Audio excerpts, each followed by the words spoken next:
그래서 우리 그리스도인들은 자신이 그 마귀와의 그런 보이지 않는 그런 공격 앞에서 두려움을 가질 수가 있어야 되는 것이죠. 두려움을 가질 수 있어야 되는 거죠. 그래서 그 수많은 두려움 앞에서 홀로 씨름하셨던 우리 주님처럼 나는 내 자신의 삶과 내 자신의 인생은 나 혼자 가는 거 아니에요. 그죠?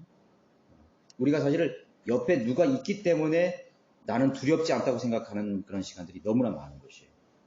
그러니까 나는 마귀와의 싸움과 마귀와의 그런 공격에 난 둘러싸여 있다는 사실을 항상 우리는 생각을 해야 되는 것이에요.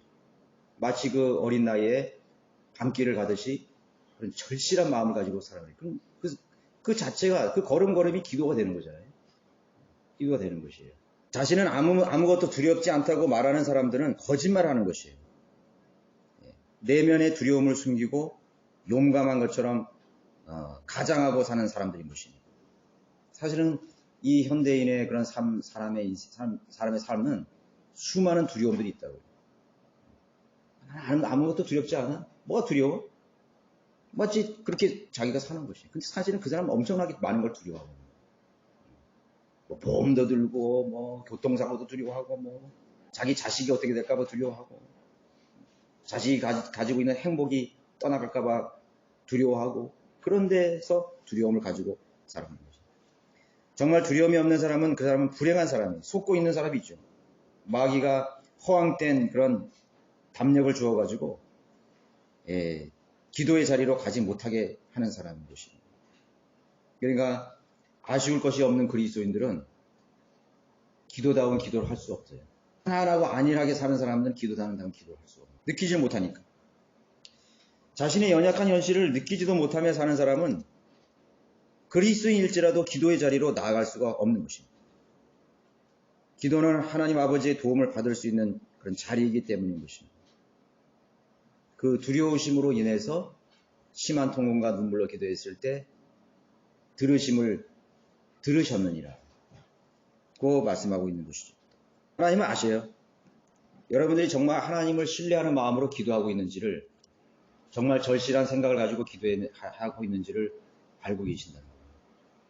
반신반의하고 여유를 가지고 기도하는 사람은 기도의 자리로 갈 수가 없는 것이죠. 갈 수 없습니다. 우리가 기도하는 자리는 모든 것을 다 해보고 마지막 카드로 가는 자리입니다. 너무나 절실하기 때문에 가는 것이죠. 저도 기도의 응답을 받았던 그런 몇 번의 경우를 회상해 보면은 내가 그러한 심정으로 하나님 앞에 갔던 적이 있어요. 이 세상에 어떤 도움도 필요치 않은 그런 상황을 다 문을 두드려 본 후에 이것은 부질 없는 것이구나. 아무 소용이 없는구나. 그걸 내가 딱 느끼는 순간 굉장한 압박감이 오고 두려움이 오고 절실함이 오는 것이 하나님 앞에 무릎 꿇는 것이. 그 시간은 누구에게 보일 필요도 없어.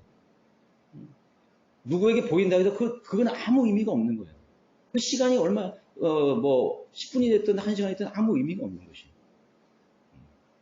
그 한나, 사무엘의 어머니였던 그 한나가 그런 주님 앞에 자신의 마음을 보여드린 거죠. 토로한 거죠. 아무것도 소용이 없는 그런 자리에서 하나님 앞에 술 취한 사람처럼 그런 자기의 마음을 토로한 거죠.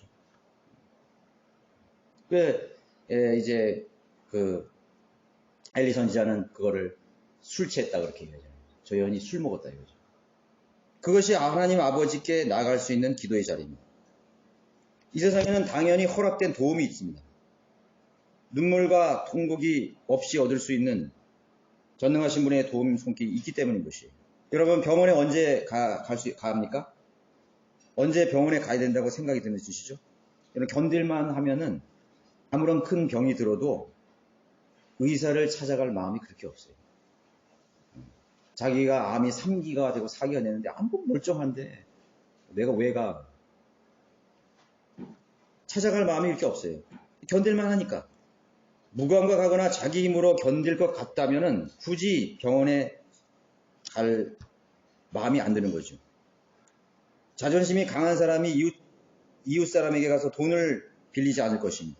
나는 자존심이 너무 강해서 나는 이렇게 구차하게 그렇게 뭐 구하고 싶지는 않나. 그렇게. 그런데 자기는 굶을지언정 부채하게 구걸하기 싫다는 거죠. 내가 곧 죽어도 나는 굶어 죽을 거야. 안 가는 것입니다. 근데 눈에 넣어도 아프지 않을 어린아이가 밤낮 이게 물면서 열이 고열이 올라가면서 죽어가고 있는 거예요. 꺼져가는 생명이 막 있는 거지. 그러니까 사실은 자기보다도 자기 자식을 더 사랑하잖아요. 그러니까 그 자식을 쫙 안고서 이제 막 뭔 벨 힘을 다하는 거죠. 막 이렇게 뭐 그 옆집을 두드리는 거예요. 만약에 자식이 굶어 죽으면 자기가 굶어 죽어도 안 갔던 사람이 내 자식이 굶어 죽는 그런 절박함 속에서 한밤중에 가서 친구의 문을 두드리게 돼요. 우유 좀 달라, 젖 좀 달라, 돈을 좀 달라. 내 아들이 죽는다 이거죠. 내 자식이 죽는다. 너무 고통스러워서 밤잠을 이루지 못할 만큼 고통스러웠다면 왜 119를 부르지 않겠습니까?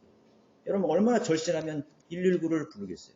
방바닥을 막 사경을 헤매면서 그 마지막 자기의 혼심을 다해서 그 119를 누르잖아요.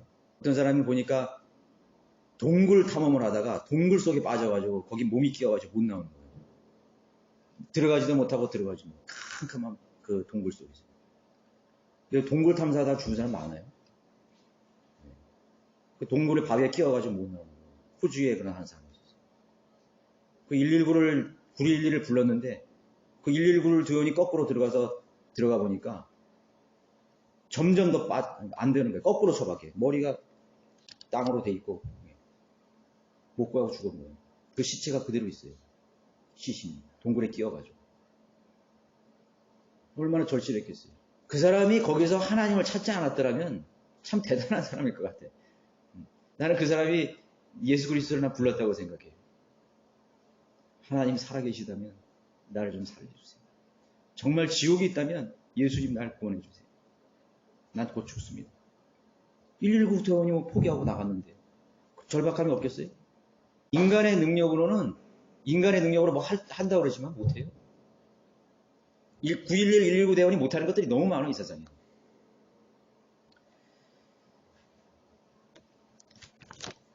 성령님께서 그리스도인을 기도의 자리로 무작정 이끄시지 않는다는 사실을 저는 뒤늦게 알게 되었습니다. 무작정인 일을 하지 않아요. 기도는 누가 시킨다고 해서 결코 하는 일이 절대로 아니기 때문인 것이에요. 너 좀 기도 좀 해라. 기도 안 하냐. 목사들이 막 기도 좀 하세요. 기도 좀 하세요. 솔실함이 있어야 기도하는 거죠. 하는 척은 하겠죠. 새벽 기도 나와서 하고, 뭐, 합심 기도하고, 기도하겠죠. 그러나 그런 두려움이 없어요. 새벽 기도에 나가서 나와서 기도를 한다고 해서 그 사람이 정말 기도하는 사람인지를 하나님만이 아시는 것이죠. 우리의 생애 동안 심한 통곡을 할 만큼 절실함이 없다면 대부분의 기도는 형식적인 종교적 형태로 끝나버리게 되는 것이에요. 왜 여러분들의 부모님과 혈육들이 구원받지 못하죠? 한번 생각해 보세요. 생각해 보시라고요. 내 아기가 지금 밤에 막 죽어서 고열로 죽어가는데 이런 밤에 일어나서 어떻게 기도하겠어요? 그 아이를 끌어안고 심한 통곡과 눈물로 정말 주님께서 기도하신 것처럼 그걸 안고 기도하지 않겠어요? 내가 이 아이를 살려주시면 뭐든지 하겠습니다, 주님. 그것이 기도입니다. 제대로 남태평양 전쟁 때 어느 미군이 공군 수송기를 타다가 불시착해서 바다에 추락했는데 자기 혼자 동료 둘이 살았어요. 구명보트에 거기에 간신히 살았는데 구조대가 그 태평양 망망대에 그 장렬하는 태양이 돼서 먹을 물도 없이 거기에 떠 있는 거예요. 동료도 시름시름 앓다 죽어버린 거예요. 이 청년이 누워서 그렇게 기도하는 거예요. 뭔가 들었거든. 그 자기 고국에 있을 때 젊은 날, 응? 죽음이 언제 오냐? 내게 뭐 위기가 언제 오냐? 그 생각해보니까 그리스도인이 자기에게 뭐 친구든 누구든 자기에 전한 그 예수님이 생각나는 거예요. 딱 떠오르는 거예요. 예수 그리스도 주님 당신이 살아계시다면 나를 한 번만 살려주시면 내가 여기서 당신이 한 번만 살려주시면 내가 남은 생애를 주님을 위해서 내가 내 몸을 바치겠습니다. 절실한 기도하는 거예요. 절실한 기도. 그 사람이 아마 한 40일 이상을 견뎠을걸요. 기적적으로. 그런데 일본 군함이 가다가 그 사람을 발견했어요. 일본 군함. 일본 군함이 일본 병사들이 그 사람을 죽이지 않고 포로 수용소로 데려갑니다. 포로 수용소에 가서 거기서 부사일 좀 살아가지고 전쟁이 끝난 다음에 미국으로 돌아간 거예요. 미국에 돌아가서 막 젊은 날 이제 결혼도 하고 이제 사다 보니까 자기가 그런 기도가 생각나는 거예요. 자기가 그 태평양에 누워서 기도했던 것이. 이 사람이 예수 그리스도를 영접하고 그리스도인이 된 거예요, 진짜. 그래서 자기가 기도했던 그 기도, 하나님께 약속했던 그 기도대로 일본에, 자기 원수의 나라였던 일본에 가서 남은 생애를 선교사로 헌신했어요. 그 실화가 있어요, 그게. 영화로도 만들어졌어요, 그게. 여러분, 절실한 기도가 하나님께서 들으시는 것입니다. 절실한 기도. 따뜻하게 맞아줄 집에 갈 마음도 없어. 친한 친구에게 갈 마음도 없어. 다른 어떤 존재로부터 나는 완전히 격리되어서 오직 정말 살아계신 하나님 앞에 다가가서 자신의 마음과 절실한 상황을 보여드리고 싶을 때 그 사람은 비로소 기도하는 자리에 가게 되는 것입니다.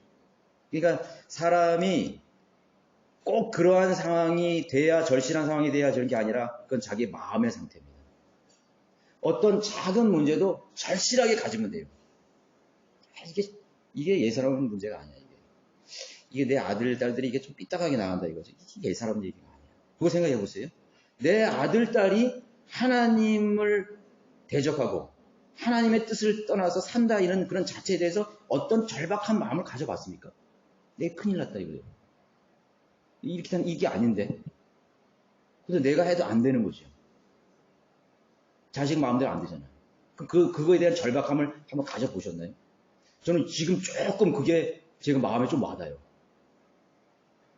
애들이 머리가 커가고 이렇게 돼 보니까 얘기도 안 통하고 뭐 안 먹혀. 이거 제가 막 이렇게 좀 위기감이 생기는 거죠. 근데 지금 내가 절박한 마음을 가졌다. 이게 위기가 온 거예요. 그런데 여러분들이 자녀들을 위해서 기도하고 부모를 위해서 주위의 사람들을 기도할 때, 형제자매들을 위해서 기도할 때도 마찬가지예요.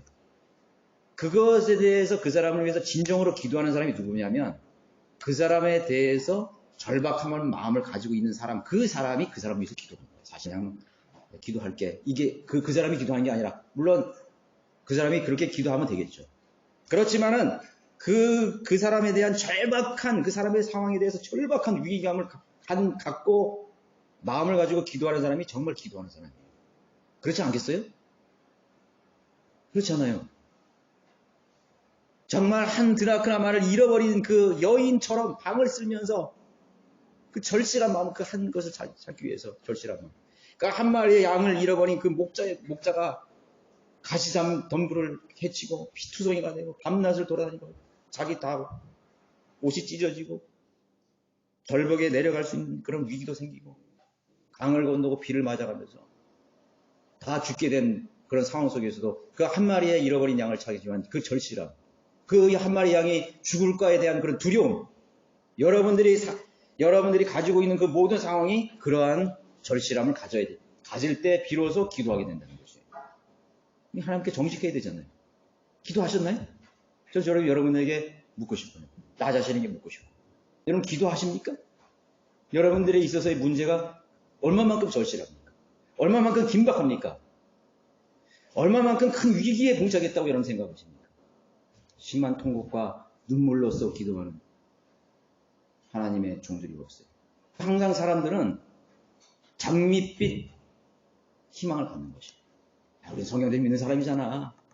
다른 성경 가지고 있잖아. 나는 여기 들어와 있잖아. 거기까지야. 잘 들어오셨어요. 여러분 믿음 좋아요. 하나님께 기뻐하십니다. 거기까지야. 그리고 nothing이야. 그 다음부터는 아무 일이 안 일어나요. 너무 조용해. 자신은 기도하는 사람의 삶은 시끄러울 수밖에 없어요. 마귀와의 싸움이라는 건 전쟁이라는 시끄러워요. 엄청 시끄럽습니다. 그게 일어나지 않는 것이에요. 그냥 사소한 일을 사소한 차원에서 끝내버리는 그런 일이 반복되는 것이지.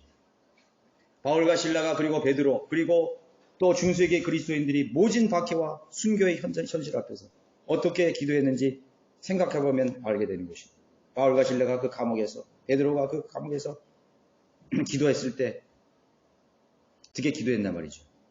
아, 나는 하늘 날아가니까 그냥 여기서 감옥에 갇혔다 순교하면 되지. 그런 것이 아니잖아요. 그런 것이 아니라고. 세 번째는 이와 같이 기도가 없는 사역과 섬김은 아무런 가치가 없다는 것을 알아야 되는 것입니다. 그리스도의 생애나 그리스도인의 생애나 교회의 사역에 있어서 주님과 같은 기도의 모습이 없었다면 마치 종이에 호랑이를 그리는 격이 된 것입니다. 여러분들 마귀가 여러분을 보면서 종이 호랑이로 볼지도 몰라요. 저기 웃기고 있네. 네? 저 사람이 뭐 복음 전한다고? 저 사람이 뭐 기도한다고? 저 사람이 뭐 선교를 한다고? 사역을 한다고? 마귀가요 콧방귀도 안 끼는 거예요. 그냥 내버려둬요. 하라고 놔둬. 하나님의 능력이 아무도 임하지 않는 것이죠. 저는 제가 지금까지 20년 가까이 있는 사역을 많이 되다 보니까 종이 호랑이 같은 격의 사역을 내가 많이 했다고 생각해요. 내가 하나님의 능력을 가지고 사역을 하고 했던 적이 별로 안 되는 것 같아요. 너무 부끄러운 것이죠. 저는. 그리스도의 심판석에서 난 자랑할 것이 아무것도 없네요.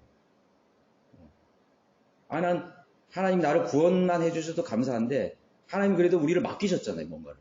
뭐 하라고 우리를 불러주셨잖아요. 여러분 불러주셨잖아요. 선생님을 하라고 했는데 아무것도 없는 거죠. 구원만 받았어. 그리고 자기는 잘 먹고 잘 사는 거예요. 현실을 즐기고 그냥 향유하고 주님 감사합니다. 잘 먹고 잘 살게 감사합니다. 그렇게 살고 있단 말이죠. 우리 대한민국의 그리스도인 전체가 다 그런 사람 아니죠. 종이 호랑이 마귀의 권세를 진영을 두려워 떨게 할 만큼의 그러한 기도의 사람이 없다는 것이죠. 마태복음 17장 21절에 그런 광경이 나오죠. 제자들이 한 아버지가 데려온 그런 아이의 병을 귀신 마귀 들린 그런 광경을 쫓아내지 못했던 것이죠. 아무리 해도 안 되는 것이죠. 그래서 예수님이 그때 산에서 내려오셔서 말씀하시길 그러나 이런 종류는 기도와 금식에 의하지 않고는 나가지 않는 하느니라. 그 마귀와의 싸움이 그렇게 용이한 것이 아닌 것이죠. 호랑이하고 싸우고 사자하고 싸워야 되는데 얼마만큼 힘이 필요하겠어요. 인간 대 우리 하나님께서 그리스도인을 인간으로 봤을 때 마귀는 사자로 비유한 것이에요. 그러면 자기가 아무것도 무장을 갖추지 않는 상태에서 마귀를 대적하려고 그러면 글래디에이터 옛날에 그 검투사들 있잖아요. 검투사들은 그래도 창하고 방패를 가지고 그 사자하고 싸웠거든요. 그래도 이길까 말까 거의 다 죽었어. 찔러도 안 죽는데 사자가 목덜미 한번 물으면 그냥 죽어버리는데 물리면 그냥 끝나는 건데 얼마나 그 검투사들이 이제 원형 경기장에서 검투사 노예들이 자신의 생명을 지키기 위해서 그 사자와 싸웠겠어요. 처절하게 싸웠겠어요. 바울이 그걸 본 거죠. 울부짖는 사자들이 배부른 사자가 아니라 며칠 굶은 사자들이 우리에서 그것도 한두 마리가 아니라 우글대는 거절이 확 나와가지고 그 자기에게 달려드는 걸 보는 것이죠. 우리가 마귀를 대적하는 것이 그만큼 강해요. 그러면 우리 능력이 안 되는데 저 위에 계시는 하나님의 능력을 힘입어야 되는데 그거 아니면 우리가 하나님 사역을 감당하겠어요? 여러분 한 사람의 혼을 그렇게 힘들잖아요. 한 사람 여러분 혼 구하기 쉬워요? 얼마나 힘든데요. 너무 힘들다고. 그런데 사람들은 그런 이 영적인 이 대치를 느끼지 못하는 것입니다. 사역은 단순한 사람의 일이 아니라 영적인 일이고 영적인 일에는 하나님의 영을 힘입어서 싸워야 할 마귀와의 세력과의 영적인 전쟁이라는 걸 알 수 있습니다. 우리가 사람을 상대하는 것 같지만요. 그래서 제가 말하잖아요. 여러분 사람을 상대하면 안 돼요. 영적 전쟁이 있을 때 사람 상대하면 돼요. 저 사람 미워, 저 사람 뭐 잘못해. 절대로 사람 상대하면 안 돼요. 사람 상대했다가 끝나버리는 거예요. 그 배후에 있는 울부짖는 사자가 있다는 걸 기억해야 되는 것이죠. 그래서 어떤 그리스도인이 그렇게 말했잖아요. 골방에서 원수를 쓰러뜨리기 전에 대중 앞에 나는 승리할 수 없다고. 골방에서 내가 마귀와 만나야 되는 것입니다. 거기서 이미 끝난 거예요. 거기서부터 이미 승패는 거기서 끝난 거예요. 그 사람이 기도하지 않는 복음 전파 능력이 없어요. 저는 그런 걸 많이 느껴요. 내가 거리 설교하면서 맨날 느껴오는 것이 주님 잘못했어요. 내가 기도가 너무 하나님 앞에 절실하지 못했습니다. 내가 이걸 맨날 습관처럼 하고 그냥 주님의 명령이니까 내가 순종한다는 의미에서 했는데 주님 죄송합니다. 근데 기도를 하고 내가 무장을 하고 나가면요, 내 자신이 힘이 있어요. 이미 마귀가 나 앞에서 무릎 꿇었다는 생각이 딱 드는 거죠. 내가 너희 길이 말이 영이요 생명이 된 것처럼 내가 설교하고 내가 복음 구령할 때 그것이 강력한 파워가 돼가지고 그 혼을 이겨오는 거예요. 딱 이겨오는 거예요. 몇 마디 안 하는데 딱 이겨오는 거예요. 근데 내가 힘이 없어. 내 말이 힘이 없어요. 말씀을 했는데 성령님이 역사하지 않아요. 얼마나 많은 거리 설교들이 공허한 외침으로 다 사라지고 있습니까? 얼마나 많은 강단의 설교가 사람들이 듣고 흘기는 그런 하나의 종교적인 해프닝으로 끝나고 마는 것이. 왜 조지 휘필더나 조나단 에너나 찰스 피니가 설교할 때 수많은 사람들이 부복하고 회개하고 술집이 문 닫고 주정뱅이가 변화된 것이. 그 절실함, 그 간절함, 그 심한 통곡과 눈물에 하나님을 신뢰하는 그런 힘이 역사했던 것이. 그거로 판단되는 거예요. 그래서 하나님께서는 작은 자매, 아무것도 아닌 작은 글라디에이터 아일워드를 통해 가지고 중국의 대륙의 혼들을, 수많은 혼들을 주님께로 인도했던 것이. 그 작은 소녀가 얼마나 절실했겠어요. 그 백인 이집트의 여인 초인이 그 머나먼 만주벌판에 시베리아 횡단 열차를 홀로 다니신, 거기에 중국에 도착하니까, 만주에 도착하니까 짐이 다 없어졌어. 다 돈 안 나와. 없어져. 몸뚱아리 하나 남았어요. 하나님이 보호해 주시지 않으면 어떻게 될지 모르고. 그 여인이, 그 자매가 하나님 앞에 어떻게 하나님 앞에 무릎 꿇었는지를 한번 생각해 보시는 거예요. 위대한 용사가 해냈던 것보다 더 위대한 일을 해낸 것이지. 그러한 자세를 가진 사람이 없기 때문에 성경대로 믿는 사역이 교착 상태에 빠져 있다는 거죠. 저는 이 사역이 교착 상태에 빠져 있다고 생각하는 것이. 사랑도 능력이에요. 사랑이 없어요. 기도하는 사람이 기도도 능력인데 그 기도가 없기 때문에 사랑의 능력이 없는 거예요. 사랑의 파워가 없는 거예요.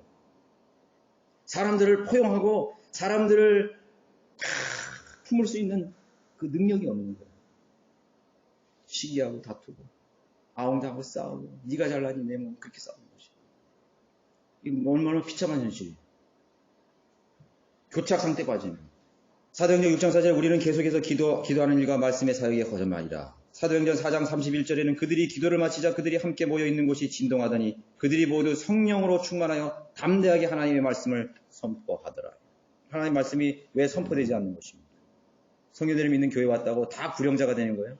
다 거리 설교하고 다 전도지 나눠주고 세상에 나가서 혼들을 찾아서 이리 뛰고 저리 뛰고 그렇게 수고하는 사람들이 몇 명이나 될까요? 하나 한번 생각해 봤어요. 나조차도 그렇게 하고 있지 않는데 어떻게 나를 이 방문에서 나가게 할 수 있는 힘이 어디 있는 거예요? 그 절실함, 긴박함, 그 슬픔, 그것이 내가 내 방을 나가게 만드는 것이에요. 이 나라를 떠나게 만들 수 있는 거예요. 없기 때문에 안 되는 것이에요. 마틴 루터가 개혁을 단행한 용기는 그의 기도 속에서 역사해 주었던 하나님의 도움이었습니다.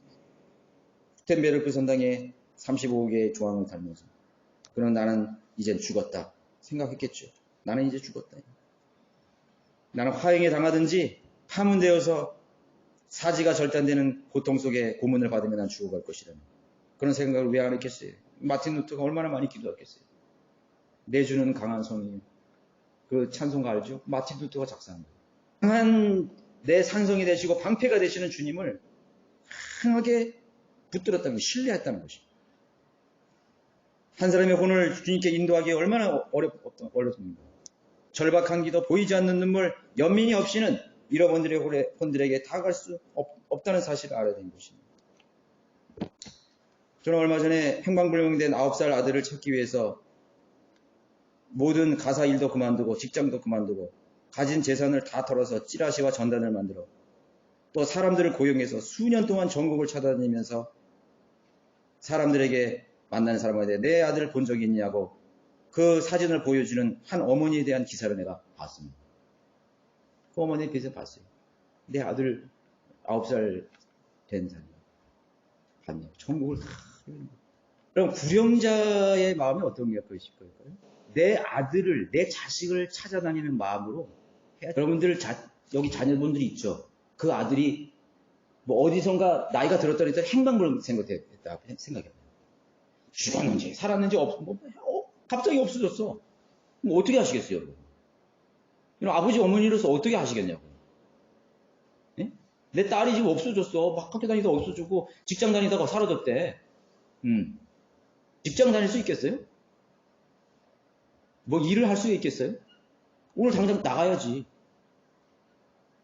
더 잊혀지기 전에 나가야지요. 사진 빨리 만들고 전단지 만들고 집이 어떻게 되든 나가서 찾아야 될 거 아니에요. 잠이 어떻게 와요? 잠 쪽잠 자다가 헐떡 아들 생각나고 아들 딸 생각나가지고 또 나가서 찾아다녀. 그 눈물로 내 아들 보셨냐고, 내 딸 보셨냐고, 이렇게 생겼다고 좀 자세히 보시라고. 구령자가 여러분 그런 마음을 가져야 되지 않겠어요? 주님이 그렇게 찾으신다고 그랬잖아요. 이렇게 그게 저는 좋은 동기가 될 수 있다고 생각해요. 그래서 저도 이제 그렇게 생각하기로 했어요. 내가 구령을 할 때 우리 보면은요, 참 나도 소극적일 때가 많아요. 적극적으로 한절이 막 이렇게 해야 되는데 그렇지 않을 때가 너무 많아요. 그러나 내 자식을 찾는다고 생각해 보세요. 한 번 더 생각해 보시라고. 절실하죠? 그리스도인들이 기도하지 않는 이유는 그 자신이 충분히 할 수 있다는 현실에 안주했기 때문입니다. 일상의 삶이 오히려 우리가 직면해서 진짜 현실, 진짜 가져야 할 인생의 문제에 대해서 절박함과 절실함을 가지지 못하게 하는 것입니다. 우리 일상의 삶이 그걸 다 가려버립니다. 그래서 우리는 기도해야 됩니다. 주님, 나로 그것을 절실히 느끼게 해주십시오. 그래서 내가 통곡할 수 있게 해주십시오. 너무 슬픕니다, 주님. 이 세상의 현실이 너무 슬퍼요. 우리 교회의 현실이 너무 슬퍼요. 우리 성경대로 믿는 크리스찬들의 교회의 현실이 너무 슬퍼요. 이 사역이 너무 슬퍼요. 이대로는 안 됩니다, 주님. 나는 목사도 아니고 설교사도 아니고 나는 형제도 아니고 나는 작은 여인입니다. 뭘 할 수 있겠어요? 우리 자매님들 그런 생각 해보셨어요? 나는 아무것도 아닙니다, 주님. 그러나 이건 해야 되지 않나요, 이거는? 이게 그런 마음을 우리가 갖지 않는 이상은 아무것도 변화되지 않는 것이죠. 하나님의 뜻과 바른 진리에 대한 지식 없이 드리는 기도는 종교적일 뿐이라 그랬죠. 율법을 듣는 데서 귀를 돌이키는 자는 그의 기도마저도 가증한 것이니라. 성경대로 순종하지 않는 사람의 기도는 주님께 가증한 뿐이라고 말합니다. 우리가 아까 이사야에 읽었죠. 자, 결론적인 것은 기도가 없는 그리스도의 삶은 능력이 없는, 열매 없는 시간이 되고 말 것입니다. 아무것도 아닌 자기의 삶조차도 의미를 잊어버리게 되는 것입니다. 그래서 시간이 갈수록 사람들은 그 믿음이 점점 열정도 퇴색되고 의미도 퇴색되는 거예요. 예배 드리는 이 의미가 뭐예요? 그리스도인이 만나는 의미가 잊어버리고. 그 교회를 떠나잖아요, 그때. 슬그머니 교회 떠나요. 뭐 이렇게 핑계 삼아서 떠나는 거예요. 이 의미를 잊어버린 거예요. 복음 전파, 교제, 예배, 헌신, 봉사, 다 의미를 잊어버린 거죠. 주님께 나가서 나의 가장 절박함이 무엇인지 여러분 물으실 때가 되었습니다.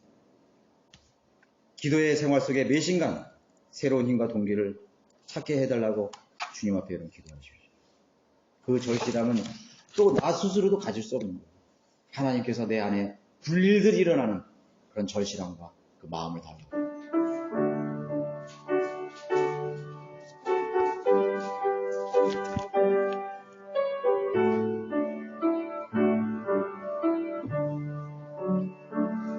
맑고 바람이 잔잔한 그곳 주가 기다리고 계시네.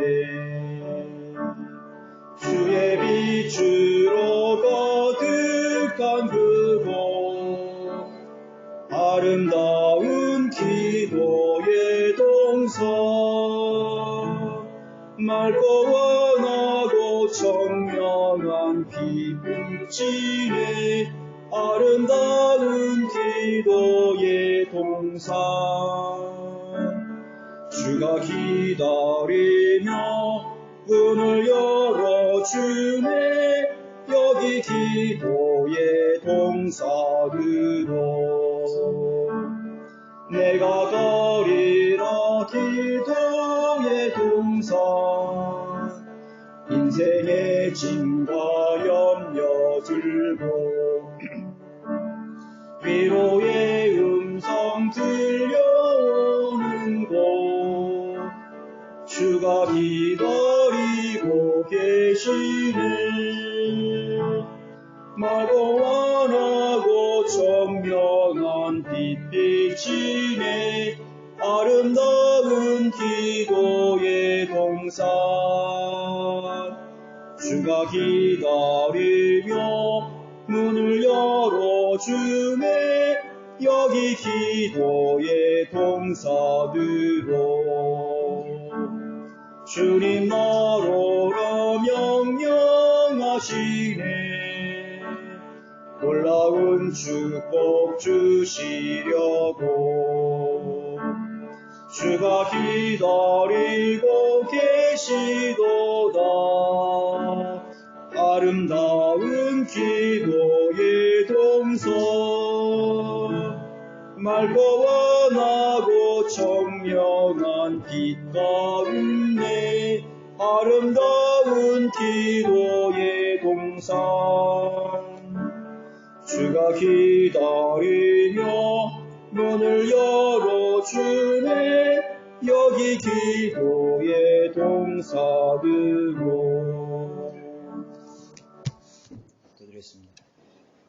높고 위대하신 아버지 하나님, 언제나 내 자녀들이 문을 두드릴까 늘 기다리고 계신 우리 하나님 아버지, 많은 사람들이 전지전능하신 하나님 아버지, 나의 아버지, 나의 주님의 문을 두드리지 않습니다. 우리도 역시 마치 사생아처럼 또 집 나간 고아처럼 그렇게 살지는 않았습니까? 형식적이고 또 가식적인 그런 믿음으로 보여주기시기에 그런 죽은 믿음으로 살지 않았는지 우리 자신을 다시 한번 돌아봅니다. 이제 주님께서 그분께서 육체로 계시는 날 동안 심한 통곡과 눈물로써 자신을 죽음에서 구원해 주실 하나님 앞에 두려움을 가지고 나아갔던 것처럼 그 주님의 뒤를 따라가는 삶이 되기를 원합니다. 우리에게 그 절실함이 없기 때문에 아무것도 일어나지 않습니다. 아무런 결실도 열매도 변화도 보이지 않습니다. 왜 우리 주위의 가족들, 구원받지 못한 사람들, 내 자녀들, 내 부모 형제, 그리고 우리 지역교회, 또 우리 대한민국의 성경대로 믿는 교회가 지금 제자리 걸음을 하고 있는 것입니까? 하나님, 우리가 이런 것에 대해서 진지하고 또 심각한 물음을 우리 자신에게 던질 수 있는 그런 우리 형제자매들 될 수 있도록 인도해 주십시오. 하나님, 우리가 다른 것을 기대하기 전에 내 안에서 먼저 일어나야 할 이 절박함, 이 변화가 먼저 선행되어 줄 수 있도록 하나님 역사해 주십시오. 그리고 하나님께서 우리에게 정말 하나님은 살아계신 하나님이고 나의 기도에 늘 응답하시는 위대하신 하나님이라고 우리가 찬양하며 소리 높여 주님께 감사할 수 있도록 하나님께서 이끌어 주시기를 원합니다. 이제 오늘부터 이가 돌아가서 정말로 우리가 주님께서 기도하신 그 기도의 본을 따라 사는 무릎 꿇는 그리스도인으로 살아갈 수 있도록 역사해 주십시오. 오늘 이후의 모든 시간들도 주님께서 간장해 주시고 아름다운 교제 될 수 있도록 하나님 역사해 주십시오. 감사드리며 다시 오실 주 예수 그리스도 이름으로 기도드렸습니다. 아멘.